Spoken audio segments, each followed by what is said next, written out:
All right. I think it's afternoon, isn't it? Good afternoon, everybody. Day flies by. How's build going? Good? How many people have the tablet? Yeah? How many people have given away their iPad because it's so awesome?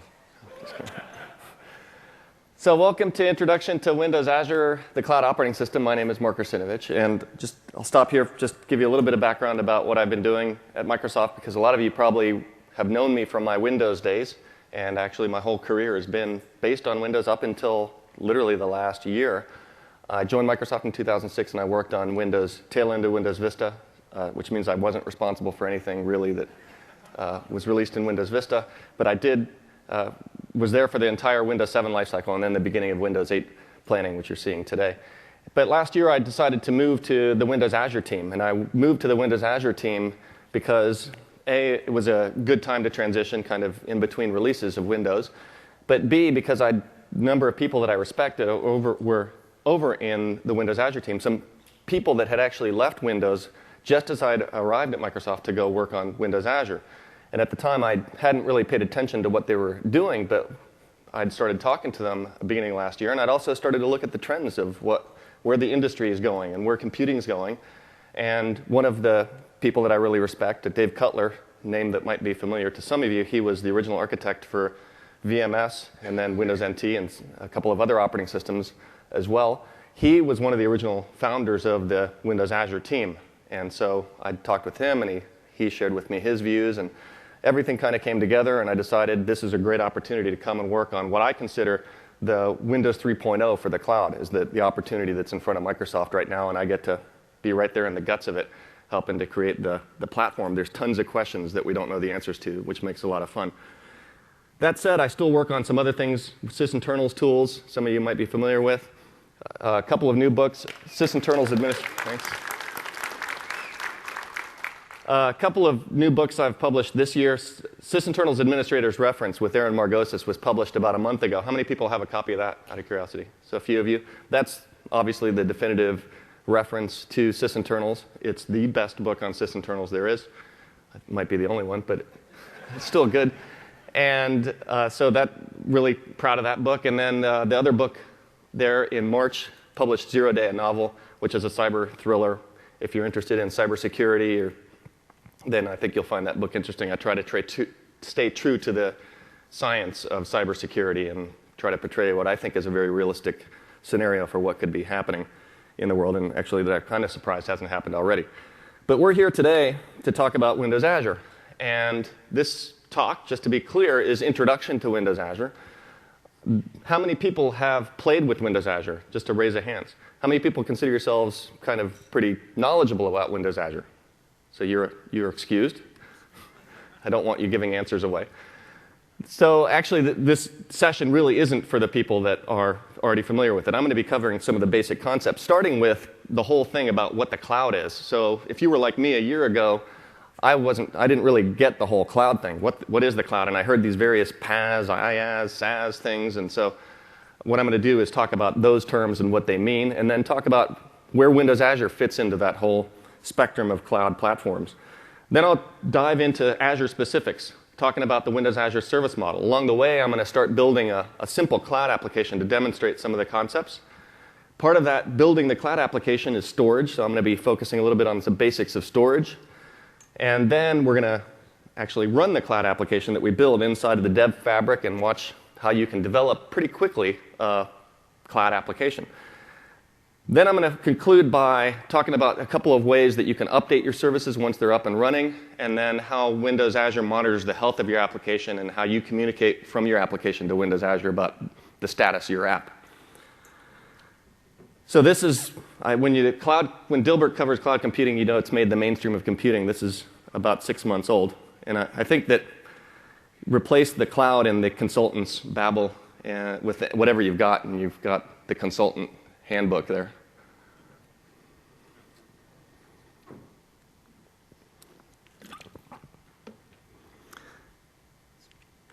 So what is a cloud? This is my definition. There's other people with different definitions. There's a lot of contention. Don't talk about this. This is really in cloud, whatever. But this is what I view as the cloud. On-demand, scalable, multi-tenant, self-service, compute and storage resources. So let's just take a quick look at those. On-demand and scalable. Those, I think, are two key ones. And on-demand means that you get the resources when you need them. Scalable means that you can get as many resources as you need for your application. Self-service means that you don't have to call somebody up and have them do it, that you can do it yourself. And then multi-tenant means it's a shared pool of resources, which means that you're not paying for all of the unused capacity, that whoever set up this cloud is allowing multiple people to come and use it, and that lets them save costs by over-provisioning things and by buying things at scale and operating things at scale. If you look at the graph on the left, this is what a view of traditional server provisioning, and I'd even say that it's an optimistic view of traditional server provisioning. As a workload on an application has peaks and valleys, if you don't have enough server hardware provisioned in your own data center, on-premises data center, to handle it, you've got to go start the process of getting order requisition for more hardware, bring it into the lab, set it up, configure it, get the operating system on it, deploy the application, get the application configured, set up in the networking, and then eventually, when we talk to customers that are running data centers for their own businesses, it takes them literally 2 to 3 months from somebody needing an expansion of hardware and hardware for a new application to actually getting it up and running. By that time, you've already missed your peaks if you haven't anticipated them accurately, and that red shows that you're underutilized. But then when you buy the hardware, you're like, oh, I don't want to ever have that happen again for the same kind of peak, so you over-provision, and then you've got unused capacity as the demand goes down, say around, right after Christmas. You've got all this hardware sitting around doing nothing. And then another spike you didn't anticipate, and the cycle repeats. With cloud provisioning there on the right, because it's on-demand and scalable and self-service, when the application needs capacity, you can dial up the capacity and scale pretty much instantly when you're talking about this, especially with respect to the scale of bringing in servers into a data center. Literally within minutes, you can expand your scale and adapt to the curve pretty accurately and pay for only the capacity that you need. So that's the nutshell sales pitch for the cloud. But there's nuances around types of cloud. And that's where the different types or categories of cloud computing that have kind of emerged come into play. One of those is infrastructure as a service. This was the first type of cloud computing. Amazon, a few years ago, started this. Was really a novel thing, actually. It started everybody thinking about cloud and shared computing. And really, they were running these massive data centers for Amazon.com, and they said, we built this infrastructure, let's let other people use it too. So they started EC2, and then you see other people come into the cloud business over time. Infrastructure as a service, meaning, and Rackspace is another example. But I'll talk about infrastructure as a service, which is essentially rented on-demand servers in somebody else's data center. Then there's platform as a service. This is stepping a level up. Instead of on-demand rented servers, you actually are renting a whole stack of software where you don't have to worry about the operating system and the runtimes. If you don't want to, you can just bring in your own application, toss up the application, and then the cloud provider manages the rest. And that's where Windows Azure fits in. And then finally, you've got software as a service, which isn't a developer concept. This is more of a end user consumption concept, and software as a service has been around forever. Multi-tenant cloud applications, hotmail.com from the mid-90s is an example of a software as a service. When you talk about the degrees here, going from your own servers in your own data center all the way up to software as a service, you are dialing up efficiency at the same time you're dialing down control, and you're dialing up cost as well. When you are provisioning your own standalone servers, for example, you can buy exactly the hardware you want. You can buy the load balancers that you want with the performance characteristics you want, with the number of ports you want, with the speed that you want. You can put in InfiniBand and whatever kind of networking hardware you want. At the same time, you're going to pay for it. You're going to pay for that specialized hardware, buying it in small amounts, having to manage this typically very heterogeneous network. When you go over into platform as a service, this is where we provide it all for you. Windows Azure's data centers are hardware that you don't really have much control over. We're buying in massive amounts, massive scale. We like to be homogeneous. Homogeneity is actually the key to efficiency and low cost and operations in the cloud. But at the same time, you don't get the ability to say, I want a server with 512 gig of RAM like you can now with Windows Server on in your own data center. And just to give you a visual representation of the workflow, when you're comparing infrastructure as a service with platform as a service, with infrastructure as a service, you pick your VM, and you go launch it in the cloud provider. You pick the operating system. It has a database software in it, for example. Your next step is to configure it and then get a front end, for example, for other images that have a web server in it. Provision the database, add the tables, add the data, install the application in the VM, and then configure the load balancers, and off you go. So multiple steps. When you talk about, well, then you manage VMs, and it's an ongoing maintenance, actually, for all of those infrastructure pieces. When you talk about platform as a service, these grayed boxes are the ones that are provided by the platform provider. In the case of what we're talking about today, it's Windows Azure. So you just provision the database. This would be SQL Azure, for example. And then you deploy the application. And everything else is managed automatically. You didn't have to configure the load balancer. The SQL Azure is maintained by us. The operating system is maintained by us, too. So the only things you had to worry about are your actual data and your app. And that, I think, means that you're not worrying about things that you don't really care about. You don't have to become an expert in maintaining the operating system or configuring SQL Server. That stuff is just all handled automatically. So Windows Azure, of course, our cloud platform, I consider an operating system. It's an operating system that works on not an individual server scale like Windows Server, for example, does, but at a data center level. And it creates this platform that creates the foundation for platform as a service that you then come and bring your applications to. And that foundation includes a bunch of building blocks, starting at the very bottom, pieces like the Fabric controller and the Red Dog front end, which is the interface to all of Windows Azure core services. Windows Azure networking, which is the networking interfaces to our data center networking. And then the middle tier, middleware services, like SQL Azure I mentioned, Windows Azure Storage for storing stuff, and Windows Azure CDN, all things that are built on that foundation beneath it. And then higher up, middleware services, some of them that you might have heard of in the keynotes, App Fabric caching, App Fabric access control server, and then the service bus, which is a messaging system. It provides some features that the basic messaging system I'm going to be talking about this afternoon don't provide. That's really the bulk of the Azure stack. And this architecture diagram looks a lot like what you would show for the basic building blocks of a server operating system. The kernel at the bottom, storage, then the middleware services, the DLLs, and other things that make it possible for you to write to your app. So now that we've got the foundational pieces of what a cloud is and where Azure is, platform as a service, you bring your app, let's talk about how you design your app to bring it to Windows Azure. And that involves something called the Windows Azure service model. Another word for it is the Windows Azure application model. And everything about Windows Azure is designed around these principles right here. This is the philosophy of what we've got for cloud applications, is that a cloud application scales out for capacity. This is in contrast to server application, which might scale up for capacity. SQL Server, for example, you want bigger database, you add more RAM, you add more disk to the server.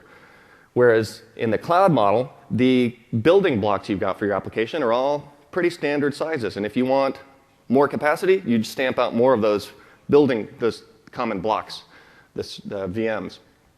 We also scale out for redundancy, as opposed to the server model again, where for redundancy, typically what you do is cluster. And you have got high availability cluster a lot of times with specialized hardware for the clustering solution, for shared disks. Here, you've got a model where everything, you can just stamp out clones for redundancy.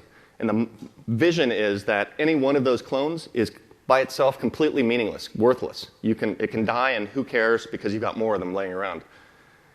And asynchronous communication. When you're in the cloud, you're talking to other cloud services. You're talking certainly to clients that are on-premise or floating around in mobile devices. You're also talking to other cloud services that you depend on, like storage or other pieces of your application. And you're talking across the network then, network that you don't have control over. So you've got to have your application designed in a way that it's not tightly coupled with pieces together. Then you get the equivalent of the donut, except in the cloud, if you're tightly coupled. What you want is asynchronous, fire it off, let the other guy pick it up, and then come back to you at some point in time. In the meanwhile, you're servicing other requests, so you're not stuck up on that thing. Short timeouts with retries. If the network fails, if there's a glitch in the network, if there's a glitch in your app, you want to retry it, the same operations that might fail if you get back an error. And that also means that ideally you want to be designed for idempotent operations where it's very hard to get the logic right for repeating detecting an error, not knowing what exactly went wrong, and then repeating the operation and making sure that that operation didn't happen twice. Because if that happens twice, if you haven't been idempotent designed, then you could be corrupting data. It's very hard to do that right in a distributed world. So the easiest way to design your app is so that if I do this operation again, no big deal. Just applies the operation again. Write this piece of data to this blob. Just fine if that happens twice. And then stateless with durable external storage. The way that you get these clones that don't matter, the only way you get this model of clones where they don't matter is that you don't store any data on the clones that you are worried about. That the data on these clones, because any clone can be shot down, can die, can be on hardware that's unreliable. If it dies, any data that's with it could die. If you're worried about the availability of that data, the durability of that data, then you've got a stateful service and you've got to do replication and all sorts of very complex distributed algorithms when you can let somebody else worry about that by externalizing the data you care about. So this is where you stick your data in something like SQL Azure or SQL storage. And they're the ones that have these massively complex replication algorithms where your data is all replicated, and so you don't have to worry about it. So don't store any stuff on your own machines. And if you look then, we've got two models, the server model on the left and the Azure model on the right. And when you go to that, design your app and design the world for those points that I brought up in the previous slide, you get all these nice benefits that come with it. Like automated consistent application updates. If we've got a clone and we want to update it, we just can basically just delete that clone and create a new one, just with new configuration. That's kind of the conceptual model. It's a little bit more nuanced than that. Automated configuration changes, the same thing. Multi-instance management. All the clones, I could have 1,000 because I've scaled out, or 10,000. I can manage them all with single operations. I can say, give me another clone, delete 5 clones, stop all those clones, update all those clones. I don't have to go to each one individually like I do in a traditional server world. Every box, I got to go and deal with configuring, updating it, making sure that it's there. Here, I tested on one of my clones. If that works, because everything else is a clone of that, it's likely to work too, and I can just issue those things in one operation. You also get scale out. With the stateful model, which is the server model, and the server application stores things in the registry, stores things in the local file system. Can you scale that out easily? Not really. Those applications usually aren't designed to, unless you start from the start to make them designed that way, and that's really hard. So scaling out that kind of application is extremely difficult, but scaling out the clone with the stateless model, very easy. And finally, automated consistent OS servicing. Because we're the platform, we just basically, you bring us your app, we can take your app, effectively lift it off the platform, service the OS, stick your app back down, and nothing changed with your app. It's got the same config, it's got the same bits. When you talk about the traditional server application world, its bits are all mixed in with the operating system. And so it makes it impossible for a traditional Windows app for you to be able to look at a system and say, where's the app? You just don't know. It's sprinkled all over the place. If I update the OS, how's it going to affect the app? Again, you don't really know because it's tangled up with the OS. But here, you give us the app, it's cleanly separated from the underlying infrastructure. Makes that more consistent. So here's Windows Azure, and there's Windows Server. So let's start making a cloud application. Now, here's the requirements for our cloud application. And this is like a marketing app. The marketing guys always get mad when we say Azure without the word Windows or SQL in front of it. So I'm going to say that a few times right now, just to poke them. Azure, Azure, Azure, Azure. Because Azure is just a color in their minds. Windows Azure is something that Microsoft makes. SQL Azure is something Microsoft makes. So they're really concerned if you're going to go do a presentation and you've got Azure without Windows or SQL in front of it, because then it's like on record, on paper. Okay, you just said it in front of them, but you've actually put it in a PowerPoint that's propagating just nonsense, not staying with branding messaging. So we're going to help them out and make a cloud app called the Branding Police. It's aimed at Microsoft employees, anybody else that wants to talk about Azure, where you can upload a PowerPoint and the service will scan it and look for places where you forgot to put Windows or SQL app in front of Azure and then tell you about those mistakes. And the requirements for our app are traditional cloud, kind of any cloud app. We've got some specific coding ones. We want high availability, of course. We want it so that this thing is up all the time, because you never know when somebody's going to want to scan their PowerPoint file for branding violation. It could be in the middle of the morning. They just finished it, 2 in the morning. So we can't be shutting down the service. It's Saturday, because that might be the time where people are working on it. We want to program in MVC. Now, this is going to be MVC 2 because I'm still having trouble keeping up with all the MVC versions. There's another one from this morning. But I'm stuck back on MVC 2, so we're going to work on MVC 2. And then we also want it to be scalable, because we know that this thing is really going to catch on. Just a pain to scan your documents manually for branding violations. Lots of people are going to be uploading their PowerPoints, especially right before events like this or other Azure events. So we wanted the thing to just be able to scale out really easily. So those are our requirements. But how do we model an application like that in Windows Azure?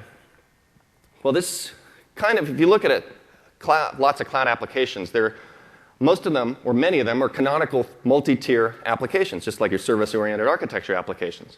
Here we've got a front end. It's behind a load balancer because we've got multiple front ends to handle load for scaling. And then we've got middle tiers, multiple of those, too, to handle load. So traditional SOA architectures, that middle tier can be hard to scale out. In Windows Azure, it's very easy to scale out. And then we've got durable external storage. So the reason that middle tier is sometimes hard to scale out in SOA is that you've actually put the storage right on the middle tier, and now you've got stateful SQL servers, for example. Here we've got stateless middle tier, everything's external. In the Windows Azure service model, let's talk about how we map our Branding Police application onto that model. You can think of those tiers or components of your application. They're called roles, and your application is called a service. And a service has the definition of the service, the definition of the roles. It has a configuration of the service and the roles. A role, I think of as kind of like a process or a DLL in a Windows process. If we're following that analogy of server apps versus cloud apps, a cloud app is like a process in Windows. In Windows, you build your app by putting together different DLLs. Might be DLL from somebody else, DLL from you, DLLs that you're sharing with other applications, and then you tie them all together in the same process. The same thing is here, where you've got multiple roles.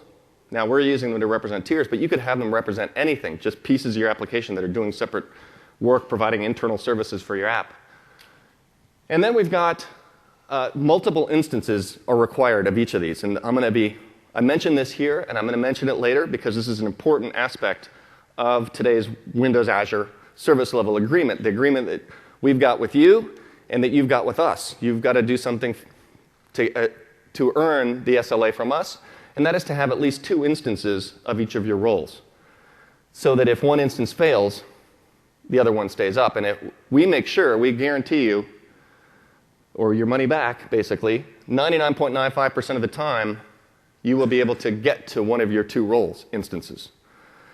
If you only have one of them, then you're not meeting that SLA. I also want to clear up a little misconception right here, because a lot of people think that Windows Azure's got a separate, different kind of SLA than Amazon. Amazon's, their main thrust is infrastructure as a service with some platform as a service bits and pieces around it. But infrastructure as a service, you think, Amazon's SLA, 99.95. All I need is 1 VM. Here with Azure, I need 2. It turns out with Amazon, their SLA is 99.95. You need 2 VMs to get that SLA. And they have to be in separate availability domains. So in other words, separate data centers or separate parts of data centers. They're kind of opaque about what their availability zones are. But here, all you need is poof up 2 instances, and you're getting our SLA. The way that we achieve this SLA, by the way, is with something called update domains and fault domains, which I'm going to talk about a little bit later. Within a role, the role has the definition, like I said, the configuration, and obviously the code. And the definition includes the name of the role, so you define this name of this piece, or DLL. It also has the role type, which I'll talk about in the next slide. What type of hosting environment do I want? And the size of the VM. So that's basically the clone chunk size. How big do I want these things to when I stamp them out? And there's several sizes. There's extra small, which is a fractional VM, fractional core. There's small, which is a single core with 750 meg of memory. Medium, large, and extra large, which is 8 cores and 14 gig of RAM. So that's the spectrum of building block sizes that you've got. You also define your network endpoints. We want you to, so we can configure the networking topology for your roles to be able to talk to each other in the outside world, to tell us what you want. I want an external input endpoint. I want to be able to people to talk to me through the internet, so you specify that. Or I've got multiple roles that need to talk to each other. And so you tell us what ports you want opened up so that they can talk to each other and how you want those connected. This role wants to be able to talk to that role, so you tell us that. And then as for configuration, there's some configuration that's platform configuration, like the number of instances we consider configuration. How many of these do you want? And the number of update and fault domains, which again, a concept I'll talk about shortly. And then there's configuration that's your configuration. You can define whatever you want as configuration. We propagate it into your VMs, the configuration you specify, so that your role can just simply say, what's the latest foo, and read it from the configuration. So you don't have to worry about, how do I get this new config into my VMs for my roles? You carry it along with the role package. Now for role types, so again, thinking about branding police, what kind of roles do we want in our branding police? We probably want 2 tiers. I think we figured that out. We want a web front end, so that can scale out independently of the workers that are doing the scanning of PowerPoints. But what kind of roles do we want, hosting environment do we want for those 2 tiers? There's currently 3 role types defined in Windows Azure. One is the web role. The web role means that we'll set up IIS 7 for you automatically. You specify some website information, we'll go and configure it all for you. It's designed, obviously, for an ASP or MVC web front end. So it's a convenience for you. The other role type is the worker role. This is just basically a vanilla Windows server role. So you can stick whatever you want in there. You could put Apache in there if you wanted to and create your own web front ends. The benefit you get of it being a hosting environment that we provide is that we'll service it and update it for you and configure it for you. So if you bring Apache in, for example, you're responsible for servicing Apache, configuring Apache. But for IIS, we'll do it for you. But you can stick whatever you want to. Whatever server Windows runs, you can run in your worker role. VM role is the third type. That was introduced about a year ago. Now, the VM role, unfortunately, is given this name that misleads a lot of people. They think VM role means I can just take a VM and just toss it in the cloud. In other words, what Amazon lets you do, essentially, with infrastructure as a service by taking your VMs and pushing them up into EC2. But it's really not that. It's not that capability. And the reason why is connected with what I talked about earlier around the Windows Azure application philosophy, and that is the stateless aspect of it. When you have a VM, you're probably running traditional server workloads inside that VM, like SQL Server. Those applications, of course, store state locally. SQL will create the database right there on one of the disks on that VM. You'll configure it. When you go and configure SQL Server, might be some registry stuff you configure, some SQL Server specific stuff that goes off into configuration files, again stored locally. What happens to all that if you make changes or if the node fails on Windows Azure? Well, it's gone. The node fails, you've just lost those disks, you've just lost that configuration. We'll create another one for you, but it's basically starting at the starting point of the image that you gave us. So that's the VM role, stateless model. You can't stick SQL Server in there because SQL Server isn't designed for the stateless world. So then, when people come to that realization, they go, what the hell is this thing good for? If it's not giving me the ability to bring a VM into the cloud, why the hell would I want this thing? Has anybody used a VM role, by the way? See a few people. And do you like VM role? Thumbs up, thumbs down? No. That's it. Yes, that's a yes. Actually, he said no, he didn't like it. And the reason you don't like it is probably because your apps don't work in it the way you thought they might. Is that, yep? Is that right? Or you just don't like it? Oh, you do like it. Oh, I thought you said you didn't like it. Oh, that's even better. Anybody not like it? Yeah, there's one person that nods. Thank you. So the what is it good for then? If you think about why would I even want to do this? This is an ability for me to take a VHD and give it to Azure and say, use this as the basis for my role. There's three things that it's good for. So when you spin up a new instance of, for example, worker role in Windows Azure, we are very easily and quickly can bring it up because we spin up the OS, stick your role on there, and get it fired up. But if your code, your role code, needs to have a pre-installation phase, where, for example, I need to install a whole bunch of, like Windows Media Encoder that takes, 10 minutes to install. That means whenever I create a new instance, my role is going to sit there for 10 minutes installing stuff.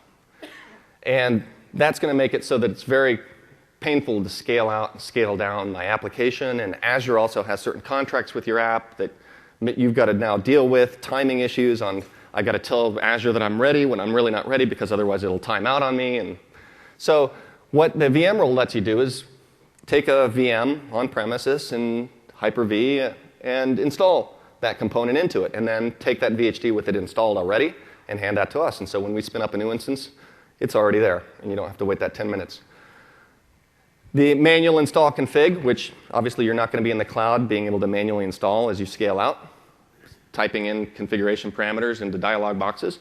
So that's where another place, if you've got a component that requires that, where VMRole is good. And then finally, if it's fragile installation, so if it fails every now and then because it's old kind of crappy code, and you don't want that failing in the cloud, so you do it on premise, make sure it worked right, and then you give us that image with it already installed. So that's what little digression into what VMRole is good for. All right, so with that, I think that what we're going to do for branding police, what kind of roles do you think we want for the front end and the middle tier? It's kind of obvious, right? We want the web role, especially because we're MVC2, and we want the worker role for the middle tier to do processing. So let's go build a cloud app and add those two roles to it. So I've got Visual Studio here. And I'm going to say new project. And it's a cloud project. I'm going to put it in the demo directory. And we can call this branding police. Although we could just leave that alone. And now here we add the roles to the project. And I said I wanted an MVC2 role. Now this is just saying the roles. It's not saying the number of instances of the role. We'll do that later. We also want the the worker role for background work. And now the Visual Studio, and I'm so good that I don't need testing. Let other people worry about that. That's what testers are for, aren't they? So now I've got my app. I've got my two roles here, my worker role and my web role, and then the specific projects for those with their own files. So now the next step is, though, we got to figure out, well, actually, let me show you inside the service model, by the way. You can see the service model by looking at the role properties. So if I do, for example, CSDef here, I'm looking at the role. This is what we give to Windows Azure when you upload it. Here's a description of my application. And you can see here, there's the worker role here. And here's the web role. And it automatically went and said, because you're a web role, we know that you want HTTP port 80 modeled. So it did that automatically for us. And then there's CSCFG. And the configuration settings are the connection string for diagnostics. It's automatically configured, so we can have Windows Azure Diagnostics automatically spitting out to some storage, external Windows Azure storage tables. And so that's configured there. But other than that, it's basically just stock framework. So now we need to figure out how we want our two roles to communicate with each other. So for that, we need to turn to Windows Azure Storage and figure out which Windows Azure Storage concepts we'd like to leverage. And we've got two types of communication we want. We have the place where we're going to have this front end, this website here, down here. This is what the user sees. And they're going to upload a PowerPoint right here that's going to go into the web role. And then the web role is going to want to hand it to one of the worker roles. The worker role is going to want to process it, give the results back, and have it propagate back so that the user can see the results. So we've got, how do we get the PowerPoint sent to the worker role, and how do we get the results back to the user? Let's take a look at Windows Azure Storage to figure out what we want.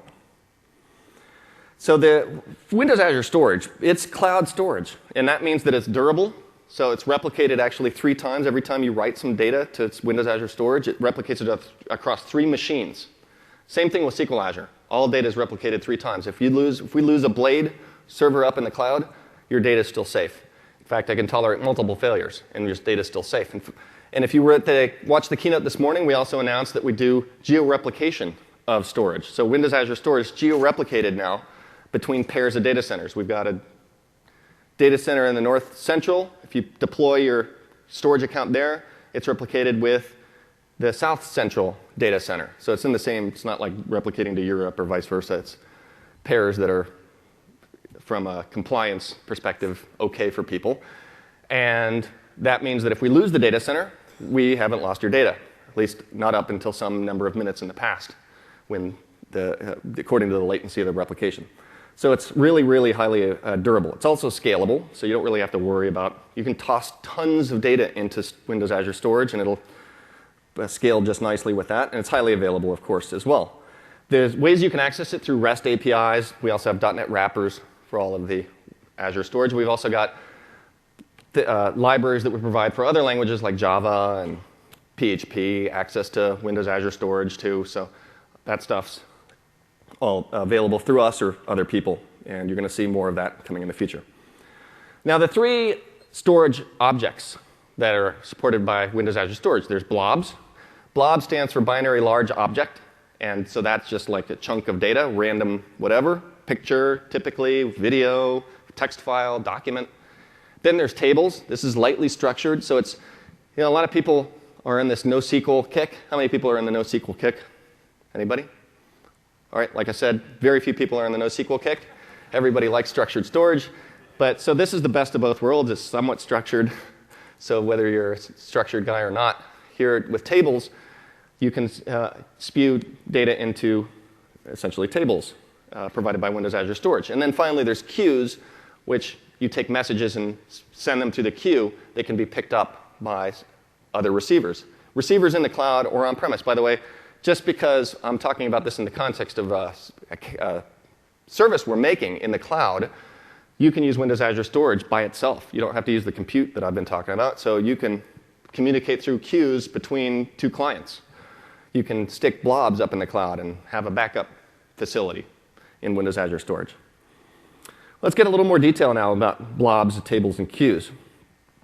First concept with storage is that you get a storage account, and a storage account can have lots of blob containers. A blob container is essentially a grouping of a set of blobs, and you can set sharing policy at the container level. So this is kind of where your security policy goes, at the container.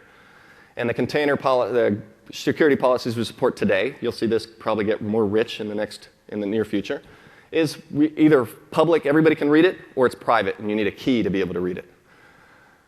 You can also associate metadata with the container, so other stuff that you want to annotate your container with, up to 8K of container metadata. And there's APIs to list the blobs in the container. If you look at the blob concepts, it's like this. Account can have multiple containers. Containers have multiple blobs. And I'm going to use a little tool here. This is a Cloud Explorer from a company called Clumsy Leaf Software. There's lots of storage explorers out there. In fact, I've written one that's about 80% done, but I just haven't had time to finish it. And there's so many good free ones out there that I'm wondering if I should even bother or do something else. This is just one of them. The reason I'm showing it is because this tool right here is completely 100% free. There's other ones that are more featured and integrate blob, table, queues, service management all into one thing, and a lot of those cost money. So that's the only reason I'm showing this one. And you can see that I've got a storage account, BabbleCam, and it's got a bunch of containers underneath it. And these containers have a bunch of blobs underneath it. So here's some pictures. And if I double click on this thing, it'll show me the picture. And you can see that there's some basic information, a type of blob that we support 2 types, a block blob, which is good for streaming data into the cloud, and then there's a page blob, which is good for random access. You can annotate it with a type, so that's just a convenience thing. Azure doesn't really give a crap what type it is. This is just for apps to read out, know something about it, the date that's modified, the size. And that's essentially what there is to blobs. Okay, so next we've got tables. A storage account can create however many tables it wants. And there's .NET classes, too, that provide link access to tables, which make it convenient if you like using link. A table is a set of rows, and Windows Azure Storage calls the rows entities. And an entity is a set of properties. It's really not like SQL rows because, again, this is lightly structured. You can add properties to your rows individually. You can say, I want to add this property to this row. I want to add this other property to this other row. And these things are incredibly scalable. Billions of rows with terabytes of data. Some of these other previous concepts have limits, like a blob has a limit of 1 terabyte. But tables go much bigger.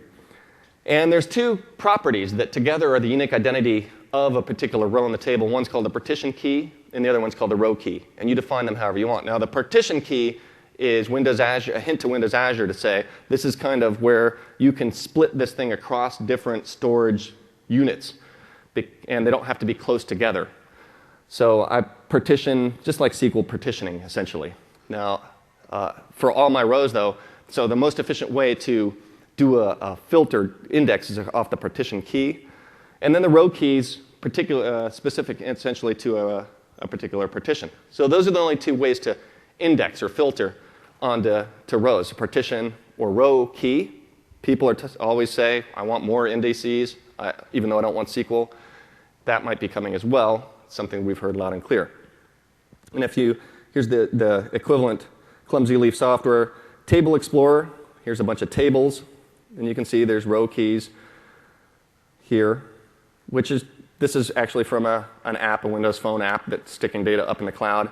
Partition key A, there's only 1 partition key. And at any point in time, I can just go say, hey, I want create a new partition key with a new row key, whatever I want, and I want to create a new property, and that property doesn't actually have to exist already, because I can just create lightly structured hello, save, and I've just created a new row in this table. You can see down here, which doesn't look like any of the others, and it doesn't have to. And you can see it doesn't have these properties that these other rows do. And that's the magic of lightly structured storage. So that's tables. And then finally we have the table just graphically showing you relationship of counts, tables, and rows or entities. And then finally we've got Windows Azure Queues, which are reliable message delivery, asynchronous, highly available, durable. So once you stick a message in the queue, it's there. It's backed by Windows Azure Storage, replicated 3 times, geo-replicated. Maximum size of these things are 64K, so they're meant to be an efficient way to send light, small messages. FIFO in general, but not guaranteed. Remember, everything in the cloud's asynchronous, so it's really hard to guarantee FIFO behavior. And the cool concept about a queue is it's designed for that failure case, designed for failure. Now, if one of your workers, let's say the web role sent a message to the worker role pulled it off the queue, and then the worker role died for some reason because of a bug in your code or because the node went down, what happens to that message? It never gets processed. It's gone.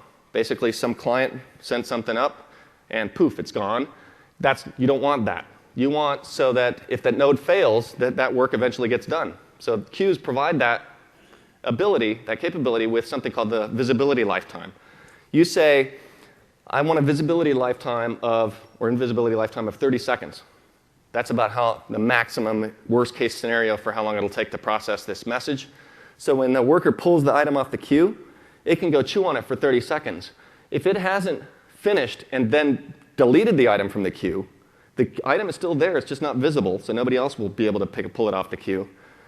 If he doesn't delete it, it poof, reappears in the queue. So that means another worker can go pull it from the queue. So if that case of the node failing, where after 30 seconds, poof, the item reappears, somebody else monitoring the queue will see it again and pull it off and work on it. And so that's the magic of getting the high availability with queues. So for For our branding police app, what do we want? And this is just the URLs. You specify blob.core, windows.net, table.core, windows.net, so on. They all map together.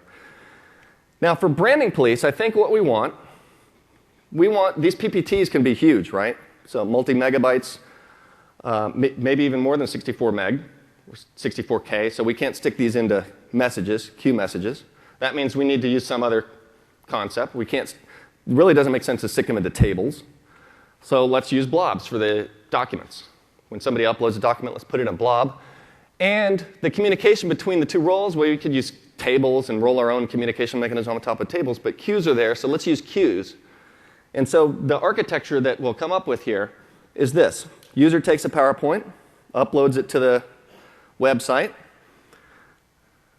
That hands it to one of the web roles. Now, this is the load balancer that determines which one it goes to. We don't really care. One of the web roles picks it up and creates a blob, gives it a GUID, because we don't care about the name. This is just something used internally. Sticks the PPT in there, then creates a report.txt with a message in it, working on. Remember, we want a quick and dirty thing here that I can demonstrate in front of you. So this is all, it's just going to write some text in there and then do a redirect of the web page to point right at that blob so the user will see working on. Press F5 to refresh.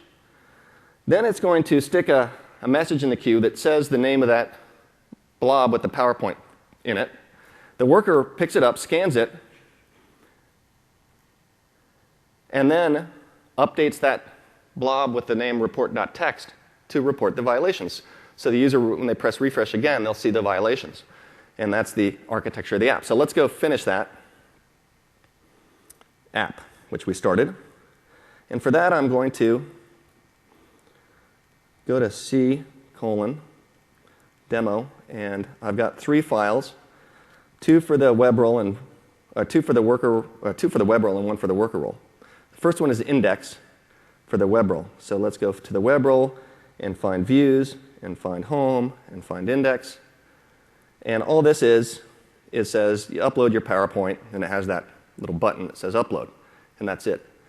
And then we go to the home controller, and let's go to the controllers, go to home controller, and this is where the front end magic happens, and it's really pretty straightforward.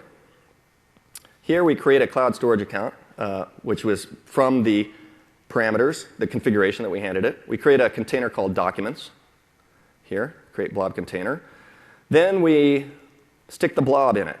That's this upload from stream.net convenience API to stick the whatever file it is up in that blob.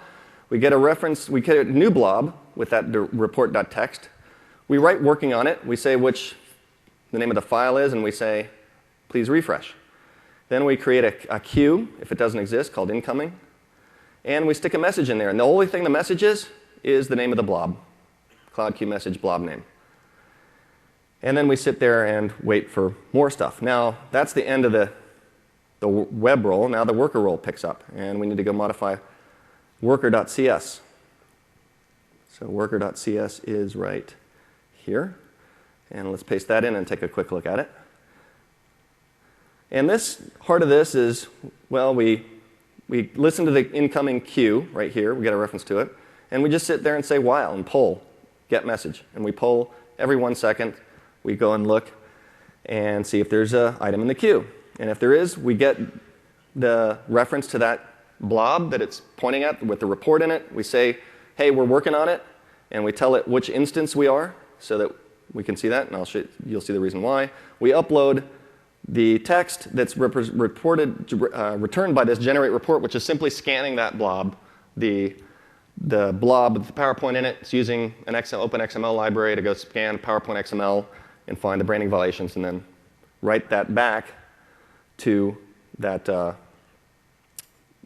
original blob with the .text, and we're done. And that's it. So we just need to add a couple of references here for that open document stuff. So add reference, and there's 2 references we need to add.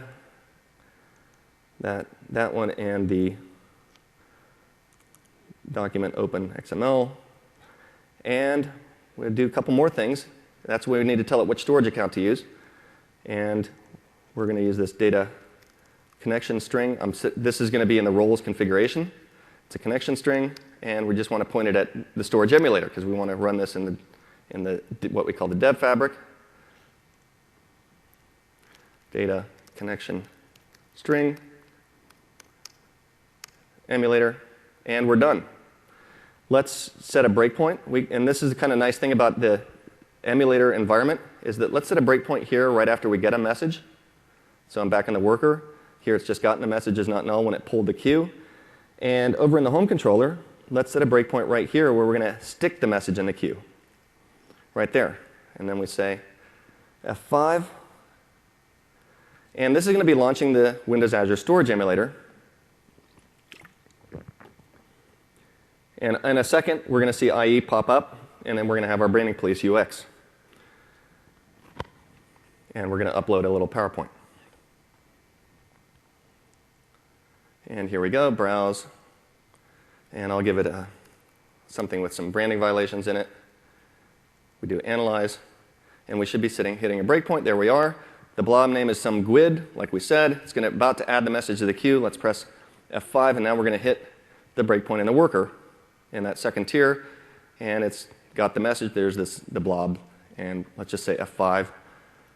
And we see, please refresh, being processed by instance 0. We only have one instance of each here, and there's the branding violations.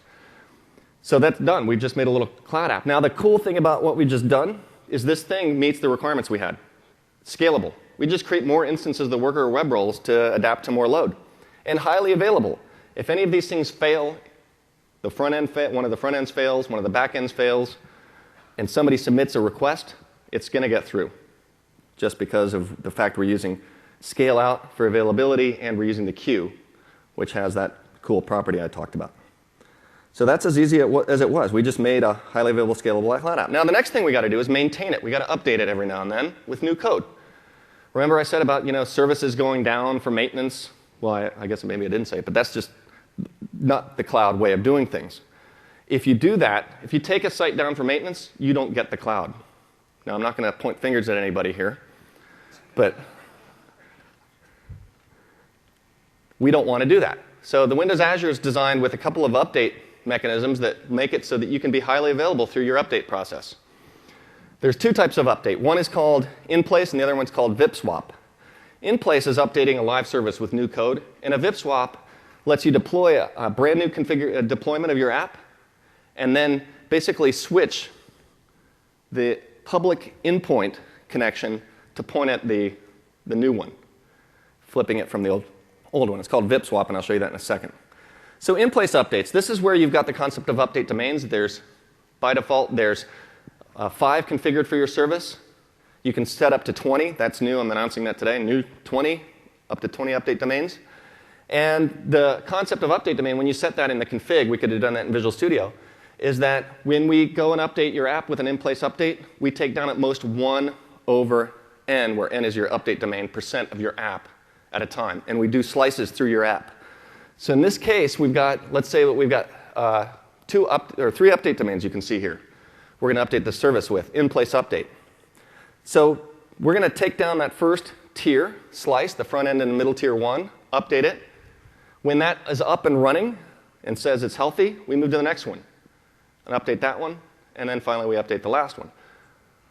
So at most, 1/2 of your service was done, 3 update domains, but you only had 2 front ends, so at most half your service was down during the update. It's available through the whole thing. And of course, you can do scale out and do tricks to get higher availability if you need to during your updates, but you're never completely down. Now for VIP swap, here we've got 2 stages. We've got the concept of stages in deployment, production and a staging deployment that are connected to each other. They're part of the same, what we call hosted service. And here we do a VIP swap. We've deployed A prime over there on the right. We say, OK, it's good. Looks like it's operating fine. Let's VIP swap them. And now that production VIP is pointed over to that new instance of the service. So anybody that's talking to my service now just starts now talking to the new one, because those requests are redirected from the load balancers over to there.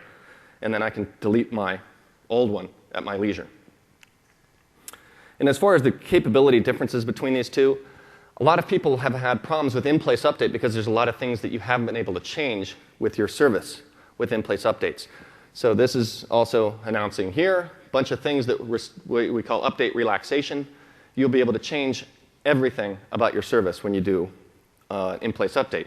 Number of roles, type of endpoints, number of instances, types of VM, sizes of VM, whatever you want, you can change on an in-place update. With VIP swap, you've always been able to change everything except for one thing, and that's the number of your endpoints and types. And that's because the load balancer needs to be able to do a one-to-one mapping between the two deployments. If you've got two endpoints over here, two VIPs, and one over here, it's like, I don't know how to map 2 to 1, and so that's why that's illegal. Let's talk about high availability as we're cruising down here towards the end. Concept of fault domains. This is part of what Windows Azure does to keep your service up and running, even if there's hardware failures in the data center. Every service has fault domains. There's 2 fault domains defined for every service, public service. Some of our internal services have more. If you want to know more about that, come to my next talk. But you get 2. And that means that if there's a single point of failure in the data center, you're going to be spread across those single point of failures if you've got multiple instances. Here we've got that same service that we saw before. It's spread across fault domains. These are independent of each other, update domains and fault domains, by the way. So that's why I'm not showing them together on the same slide. But what you get is your fault domain, which is today a top-of-rack router in the data center. If one of those fails, because you're spread across those racks, your service continues to be available. We will actually try to spread you across more than 2 fault domains, but we guarantee at least 2. And that's how we provide that 99.95, because blades fail in the data center. We have approximately 3% of servers failing every year in our data centers, and as the data centers get older, more fail. And that's just a fact of aging hardware. Anybody that runs their own data centers knows that. Now, the load balancer, it is also watching the health of your service. So it won't start redirecting traffic to one of your front-end instances until your instance says it's ready. So when your service is deployed, your role code starts up. At any point, it can say, it's load balancer, I'm ready. Start sending me traffic. And only until then, load balancer won't. You can also report busy status to the load balancer at any point in time. I've got a live deployment of Brand New Police in the cloud here. And if we remote into one of those instances, and I've got this pre-deployed here, we can use a PowerShell script, just like if we wanted to go in and set my status to busy. Now, what's going to happen is that in a few refreshes of the portal, first the load balancer will time out, or will detect that the thing is busy, and then the portal will show me that the thing is not accessible because it's busy. And that allows me to, for example, my role to do maintenance or say I'm sick, take me out of rotation or whatever. And so we'll see that update shortly. And something to note, that the load balancer keeps an idle connection open for 60 seconds. This bites people sometimes, because if a request comes in from a customer, from a client, into your web role, and it takes longer than 60 seconds for you to process it, and you let that connection just sit there, that the load balancer is going to close it. So the customer comes back and reconnects, they're going to potentially reconnect to a different web role front end. And that means they won't see the results if you are delivering it back from the same one. So something to be aware of is just to use keep alive commands or something to keep that connection open. And the timeouts that are visible to you. This is a timeout chart of timeouts in Azure that are visible to you. So that you're running in a VM. There's an agent of the Fabric controller there called the guest agent that's pinging you or pinging the host. So if the VM fails, the guest agent's going to die. Or if you crash the VM, the agent's going to die. And the Fabric controller will say, oh, something's wrong with that VM, and it will recover the VM. Also, you can see that heartbeat's 5 seconds, and if there's a 10-minute timeout, if the Fabric controller can't talk to your VM for 10 minutes, that's when it says time to blow up your machine. It's going to repave it, basically. You're going to lose all the data because, boom, it's going to say reset the OS. So get a clean one because something's corrupt. And then your role instance, you've got 15 minutes to start. This is where that VM role 10-minute install time thing comes into play. And then you're pinged every 15 seconds. So I'm being pinged every 15 seconds by the guest agent to say, are you busy? And you see role is offline. And if we go in here and take my role offline, and I can do that by running Task Manager. Do you really think I was going to run Task Manager? Really? So I've actually configured all my Windows Azure services to have Process Explorer deployed in them. So what I can do here is take the host. This is what's hosting my role code, and suspend it.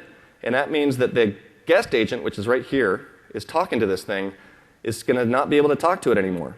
And there's a timeout there on the chart, which says the role, if the guest agent can't talk to it for 30 seconds, it's going to say, something's wrong with this thing. It's unhealthy. It's going to take us about 40 seconds to see that in a portal because of refreshes and things. But eventually we'll see this thing flip to the role is inaccessible.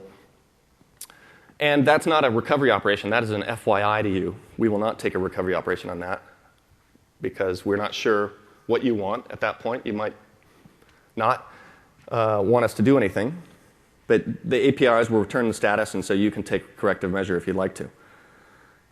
And then the load balancer, like I said, it's also pinging. Your web role has a listener there, a probe endpoint. The load balancer is just doing gets on it every 30 seconds.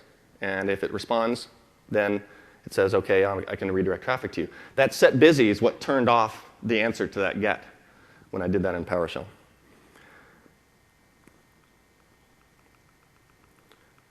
Let's see if that thing is shown up. There it is. Role cannot be reached by the load balancer, by the host system. So that's because I suspended that guest agent, or the host, the role host. And one last thing I want to do before I conclude here is, and this might take a couple tries because, let's go and unsuspend that thing. Because I've got actually two versions of this service running up in the cloud, unfortunately, and they're both listening on the same storage account. So what I want to do is try to crash this thing while one of the workers is picked up to work. So let's connect into this other one.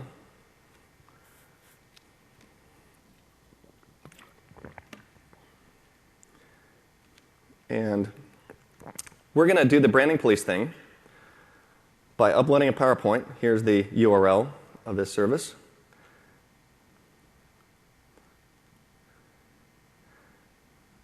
And this is instance 1 over here on the right side. And I've got instance 0 over on the left side here. And I can crash a VM just by killing csrss.exe, the standard old Windows way to do it. This is the first time I've logged in, so it's a new user account being created here, and so this will just take a second. And then the last thing I'll do is upload the PowerPoint. We're going to press refresh. The version of Branding Police in the cloud waits for 15 seconds or 30 seconds. I can't remember what I put in the delay. The worker role will go update that report.txt and say which instance it is, and then it'll just pause for 30 seconds to give me time to kill that instance. Then after another 30 seconds, the queue message becomes visible again. The other worker role will pick it up, and we'll see things finish automatically. So let's start that out. Whoops, wrong one. Whoop. Windows help. It's asking me if I need help because it looks like I'm kind of floundering. And here we go, CSRSS. So I'm ready to go to kill one or the other. And let's see which one picks it up. Whoops, I didn't mean to notice file. Specify, let's say branding police, Azure talk with my violations, analyze.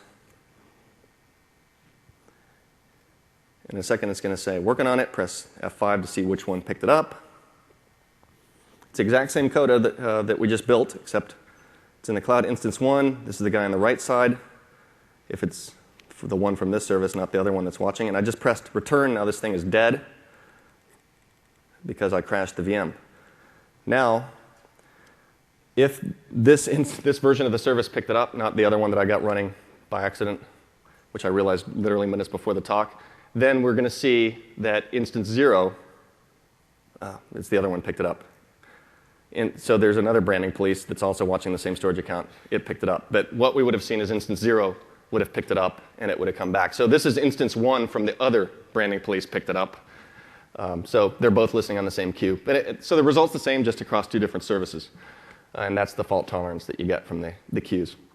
So with that, I want to wrap up. 60 minutes is a little short, even for an intro talk. So I wish I had some more time to get a little bit deeper with you. But I hope this gave you an idea of what Windows Azure, really the fundamentally is all about. The cloud, platform as a service, the compute models, the service model, scale out versus scale up, high availability through update domains and fault domains, storage concepts, and then actually seeing it all in practice. So I think that I think the cloud is actually onto something. How many people have not written a cloud app but think you will at this point? And how many people love Windows Azure even though you haven't used it yet? All right, so in actually a half an hour, I'm going way deep under the covers of Windows Azure. This talk in a half an hour inside Windows Azure assumes you're familiar with these concepts. So if you just are now introduced to Windows Azure, the next talk might be a little bit pushing the limit for you a little bit because you hadn't had time to let these things sink in. But I'm going to be showing behind the scenes of Windows Azure like we've never shown before. So I think for those people that are familiar with Azure, want to know what's going on, how we run it, what's underneath, what's the fabric controller, then come to that talk, and that's over in Ballroom B. So I'm going to walk over there. Unfortunately, I don't have time to answer questions because I got to get over there and set up for my demos.